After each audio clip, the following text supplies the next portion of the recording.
नमस्कार दोस्तों, आप सभी का स्वागत है सोशल अड्डाबाज पर।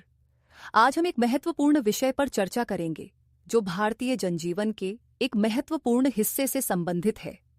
भारत एक प्राचीन सभ्यता है, लेकिन यहाँ कुछ ऐसे समूह हैं जो मुख्य धारा से अलग रहे हैं। इन्हें आदिवासी या निर्धारित जनजाति कहा जाता है। सरकार ने आदिवासियों को मुख्य धारा में लाने के लिए कई महत्वपूर्ण कदम उठाए हैं। भारतीय संविधान के अनुच्छेद 46 के तहत सरकार ने सामाजिक, आर्थिक और शैक्षिक रूप से पिछड़े वर्गों की सुरक्षा सुनिश्चित करने के लिए विशेष उपाय किए हैं।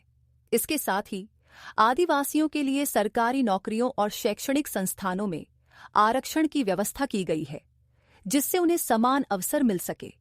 पंचायती राज अधिनियम पीसा 1996 के तहत आदिवासियों को स्थानीय स्वशासन में भागीदारी का अधिकार दिया गया है, जिससे वे अपने विकास के निर्णय स्वयं ले सकें। वन अधिकार अधिनियम FRA 2006 ने आदिवासियों को उनके पारंपरिक भूमि और वन संसाधनों के अधिकार प्रदान किए हैं, जिससे उनकी पहचान और जीवन शैली को संरक्षित किया जा सके। विशेष विकास कार्यक्रम जैसे आदिवासी विकास योजनाएं, वित्तीय विकास कार्यक्रम और केंद्र प्रायोजित योजनाएं लागू की गई है, जो आदिवासी समुदायों की जरूरतों को ध्यान में रखते हुए बनाई गई हैं। सरकार ने आदिवासी क्षेत्रों में शिक्षा और स्वास्थ्य सेवाओं को बढ़ावा देने के लिए विशेष प्रयास किए हैं, जैसे कि स्कूलों और स्वास्थ्य केंद्रों की स्थापना। हालांकि सरकार के प्रयासों के बावजूद आदिवासी समुदायों के मुख्य धारा में समावेश में कई चुनौतियां हैं। आदिवासी समुदायों की विशिष्ट संस्कृति और परंपराएं उन्हें मुख्य धारा में समाहित करने में बाधा बनती हैं। इसके अलावा कई आदिवासी समूह बाहरी दुनिया से संपर्क करने में हिचकिचाते हैं, जिससे उनकी विकास यात्रा प्रभावित होती है। शिक्षा और स्वास्थ्य सेवाओं की कमी से आदिवासी समुदायों का विकास ठहर जाता है।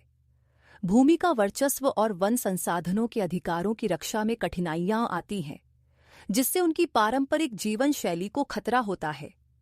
कई आदिवासी समूहों के अपने नियम और कानून होते हैं, जो बाहरी नीतियों से टकराते हैं, और आज भी कई लोग शिकार ग्रहण जीवन शैली में लगे हैं, जिससे उन्हें आधुनिक तकनीक और विकास के साथ जोड़ने में कठिनाई होती है। हालांकि सरकार ने आदिवासियों को मुख्य धारा में लाने के लिए महत्वपूर्ण कदम उठाए हैं, लेकिन उन्हें वास्तविक विकास के लिए एक समग्र दृष्टिकोण और अधिक समर्पण की आवश्यकता है। एकीकृत प्रयासों से ही आदिवासी समुदायों का समग्र विकास संभव हो सकेगा। अगर आपको यह जानकारी पसंद आई हो, तो कृपया हमारे चैनल को लाइक और सब्सक्राइब करें। अगली खबरों के लिए जुड़े रहिए सोशल अड्डाबाज के साथ। धन्यवाद।